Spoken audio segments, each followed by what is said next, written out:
बोले कि हे देवी सुनो, ऐसा एक व्रत है जो अति गोपनीय है, लेकिन तुम्हारे प्रेम के विश्वभूत होकर व्रत में तुम्हें बतलाता हूँ, क्योंकि तुम मेरी अर्धांगिनी हो। व्रतों में यह व्रत उतना ही महत्व रखता है जितना नक्षत्रों में चंद्रमा, ग्रहों में सूर्य, वर्णों में ब्रह्मांड, देवताओं में विष्णु, नदियों में गंगा, पुराणों में महाभारत, वेदों में सामदेव, इंद्रियों में मन, पुराणों में वेदों में भी जिसका विवरण किया गया है। ऐसा प्राचीन व्रत तुम्हें बतलाता हूँ। तुम एकाग्रचित होकर श्रावण को, है पार्वती, जिस व्रत को करने से तुम्हें मेरा अर्धासन प्राप्त हुआ है, ऐसे व्रत में तुम्हें अवश्य ही बतलाऊंगा, क्योंकि तुम मेरी प्रेयसी हो। भद्रपद मास के शुक्ल पक्ष के हस्त नक्षत्र को पढ़ने वाली तिथि को यह व्रत करने से स्त्रियों सब प्रकार के पापों से मुक्ति हो जाती है। पार्वती, तुमने भी पूर्व काल हिमालय पर्वत पर इस व्रत को किया है था, वह वृतांत भी है, तुम्हें बतलाता हूँ। जब माता पार्वती ने पूछा कि हे नाथ, मैंने यह व्रत कब और क्यों किया था, यह सब मैं आपके मुखारविंद से श्रवण करना चाहती हूँ। इस पर भगवान शिव बोले कि है वराने ने उत्तर दिशा की और एक रमणीय व पर्वतों में श्रेष्ठ हिमवान नामक एक पर्वत है, जो पार्वती पर्वतों का राजा है। उस पर्वत के आसपास अनेक प्रकार की भूमियां हैं और वहाँ अनेक प्रकार के वृक्ष भी है। उस पर्वत पर देवता, पक्षी, सिद्ध, चारण विचरण करते रहते हैं तथा गंधर्व व अस्त्रादित्य प्रमुदित होकर नाच गान करते रहते हैं। उस पर्वत पर अनेक शिखर जिनमें रतन, स्फटिक, वैदुमणि आदि है। यह पर्वत आकाश को छूता हुआ है तथा उसके सभी शिखर हिमाच्छिद्र रहते हैं और गंगा की कलकल ध्वनि सदैव गुंजित रहती है। ऐसे रमणीय पर्वत पर तुमने उमा के रूप में वर्षों तक तप किया था। 12 वर्ष तक तुमने ऊर्ध्वमुखी होकर धुएं का सेवन करके 64 वर्ष तक तुमने सूखे पत्ते खाकर व्रत किया। माघ मास में तुमने जल में खड़ी रहकर कठोर तप किया। वैशाख की दोपहरी में पंचांगिक तप किया। इसी तरह श्रावण मास में बरसते जल में भीगती हुई तथा भूखी प्यासी रहकर तुमने यह व्रत किया। तुम्हारे ऐसे तप को देखकर तुम्हारे पिता हिमवान बड़े दुखी हुए और तुम्हारे विवाह की बातचीत विचार कर चिंतित हो गए। उसी समय देवऋषि नारद उनके समक्ष उपस्थित हुए। तुम्हारे पिता हिमवान ने अध्यपाद आसन को देकर उनका पूजन किया और उनके वहां उपस्थित होने का कारण पूछा। तब नारद जी ने कहा कि हे राजन, मुझे भगवान विष्णु ने आपके पास भेजा है। आपकी सुंदरी कन्या के लिए विष्णु योग वर है। उनके जैसा अन्य कोई ही देव नहीं है, इसलिए मेरे परामर्श अनुसार आप अपनी कन्या का विवाह भगवान विष्णु से अवश्य ही कर दें। ऐसा सुनकर पर्वतराज हिमवान ने कहा कि यह तो मेरा अभाग्य है कि स्वयं भगवान विष्णु ने मेरी पुत्री को स्वीकार किया और अवश्य ही अपनी पुत्री उमा का कन्यादान करूंगा। हिमवान की बात सुनकर नारद जी वैकुंठ में भगवान विष्णु के पास पहुंचे और उनका विवाह पक्का करने संबंधित वृतांत उन्हें सुनाया। उधर हिमावन ने तुम्हें विष्णु के साथ विवाह होने की बात बताई तो तुम्हें बहुत दुख हुआ और तुम विलाप करने लगी। दुखी होकर तुम अपनी सखी के पास जाकर विलाप करने लगी। तब तुम्हारी प्रिय सखी ने तुम्हें दुख का कारण पूछा और कहा कि तुम्हारी जो इच्छा है वो मुझे बताओ, यथाशक्ति मैं उसे पूरा करने का प्रयास करूँगी। तब तुमने अपने प्रिय सखी को कहा कि हे सखी, मेरी जो अभिलाषा है उसे तुम प्रेम पूर्वक सुनो। मैं एकमात्र शिव को ही अपना पति बनाना चाहती हूँ, इसमें कुछ भी संदेह नहीं है, लेकिन मेरे इस विचार को पिताजी ने ठुकरा दिया, इसलिए अब मैं शरीर का परित्याग कर दूंगी। ऐसा सुनकर तुम्हारे प्रिय सखी ने कहा कि ऐसा एकादपदी मत करना। तुम मेरे साथ किसी ऐसे वन में चलो जहाँ के बारे में तुम्हारे पिताजी को पता ना चल सके। इस प्रकार तुम अपनी सहेली के साथ हिमालय की एक गुफा में चलती गई। उधर तुम्हें ना पाकर तुम्हारे पिता तुम्हें खोजने लगे और दूतों को भी पता लगाने के लिए इधर उधर दौड़ाया। फिर उन्होंने मन में विचार मैंने नारद जी के समक्ष प्रतिज्ञा की है कि मैं अपनी पुत्री का विवाह विष्णु से अवश्य करूंगा। ऐसा सोचते सोचते वे मुक्षुब्ध हो गए। मुझे मुक्षुब्ध देखकर वहां उपस्थित लोग हाहाकार करते हुए दौड़ते पड़े। जब जब पर्वतराज की मुट्ठी मूर्छा टूटी तो लोगों ने उनसे मूर्छा आने का कारण पूछा। तब उन्होंने कहा कि देवता, दानव, किन्नर या हिंसक जीव में से ना मालूम कौन मेरी पुत्री को उठा ले गया या किसी ने उसे मार डाला है। उस समय तुम अपनी सहेली के साथ ऐसा स्थान पर पहुंची जहां नदी बह रही थी और उसके मनोहर तट पर एक बड़ी गुफा थी। तुम उस गुफा में गई और बालू का लिंग बनाकर सखी सहित निराकर रहकर आधारणा करने लगी। उस समय भाद्रपद मास के शुक्ल पक्ष के हस्त नक्षत्र में युक्त तृतीया तिथि थी।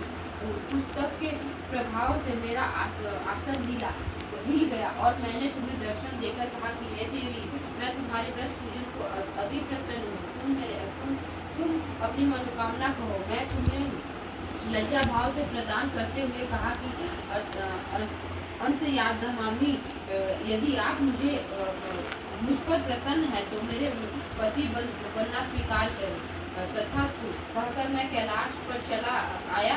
तब तुमने बालू का लिंग नदी में प्रभावित कर दिया और सखी के साथ वहाँ व्रत का परायण किया। तब भक्त विद्वान में भी तुम्हें खोजते हुए उस वन में आ पहुँचे। तुम्हें खोजते हुए वह व्याकुल हो गए। अंत नदी तट पर ही मूर्छित होकर गिर पड़े। कुछ देर बाद जब उनकी मूर्छिता टूटी तो उन्होंने नदी तट पर दो कन्याओं को शयन की अवस्था में देखा। देखते ही उन्हें तुम्हें छाती से लगा लिया और बिलख कर रोने लगे। फिर पूछा कि पुत्री, तुम इस वन में कैसे चली आई? हिंसक पशुओं से भरे हुए इस वन में तुम्हारे प्राण संकट में पड़ सकते हैं, इसलिए हे पुत्री, अब तुम घर चलो। पिता के ऐसा कहने पर तुमने कहा कि पिताजी, आपने मेरा विवाह भगवान विष्णु के साथ करने की प्रतिज्ञा की है, लेकिन मैं पहले ही स्वयं को भगवान शिव की प्रति संकलित कर चुकी हूँ। आपने मेरी इस बात पर ध्यान नहीं दिया, इसलिए मैं इस भयावह वन में चली आई। हे पार्वती, तब तुम्हारे पिता हिमवान ने तुम्हें अवस्थित किया कि हे पुत्री, जैसा तुम चाहोगी वैसा ही करूँगा। इस प्रकार वे तुम्हें अपने साथ घर ले गए और तुम्हारा विवाह मेरे साथ कर दिया। इस प्रकार तुमने मेरा अर्धासन प्राप्त किया। तब मैं आज तक ऐसा कोई अवसर मुझे प्राप्त नहीं हुआ कि यह व्रत मैं किसी के समक्ष प्रकट करता। हे देवी, इस व्रत का नाम हरतालिका पढ़ने के कारण भी यही है। यह है कि तुम्हारी सखी तुमको हरक गुफा से ले गई थी। तुमने अपने तीज का व्रत किया था, इसीलिए इसे हरतालिका तीज व्रत कथा कहा जाता है। माता पिता ने कहा कि प्रभु, इस व्रत का नाम तो आपने बताया कि, लेकिन अब इसकी विधि बतला दे तथा यह भी बतलाए कि इसका क्या पुण्य फल है तथा यह व्रत किसने करना चाहिए। शिव जी ने कहा कि हे देवी, मैंने तुम्हारे संसार की सभी स्त्रियों के लिए यह सर्वश्रेष्ठ व्रत बतलाया है। सौभाग्य रक्षा की इच्छा रखने वाली स्त्रियों को यह व्रत अवश्य ही प्रयास पूर्वक करना चाहिए। अब इस व्रत की विधि सुनो। व्रती कदली संघत में शोभायमान एक मंडप बनाए। इसमें रंग बिरंगे रेशमी कपड़ों से चांदवा लगाकर चंदन आदि सुवासित द्रव्यों से मंडप को लेपे। तत्पश्चात शंख भरी मृदंग आदि वाक बजाते हुए मंगलाचार गाए। इस मंडप में शिव पार्वती की प्रतिमा स्थापित करे। प्रतिमा स्थान के पश्चात दिन भर उपवास रखे और सुवासित पुष्पों सुगंध मनोहक धूप नैवेद्य में मेरा और तुम्हारा पूजन करें। रात्रि जागरण करें। ऋतुफल, सुपारी, नारियल, लौंग, जंगीरी, नींबू आदि एकत्र करके रखे कि धूप दीपादि से पूजन करके इस प्रकार प्रार्थना करें। है शिव शिवरूपिणी है मंगले सर्वार्थ दिन वाली है देवी। हे शिव रूपे आपको नमस्कार है शिवानी आपको सदैव नमस्कार है ब्रह्म रूपिणी आपको नमस्कार है जगधात्री आपको नमस्कार है हिंस वाहिनी संसारिक भयों से ग्रस्त मुझे तीन की आप रक्षा करें। इन्हीं कामनाओं की पूर्ति हेतु मैंने आपका पूजन किया है पार्वती आप मुझे राज्य और सौभाग्य दे मुझ पर प्रसन्न हो। इन्हीं मंत्रों से पार्वती व शिव का पूजन कर तत्पश्चात प्रति विधिवत कथा श्रावण करें। ब्राह्मण को वस्त्र गौ स्वर्ण आदि दे।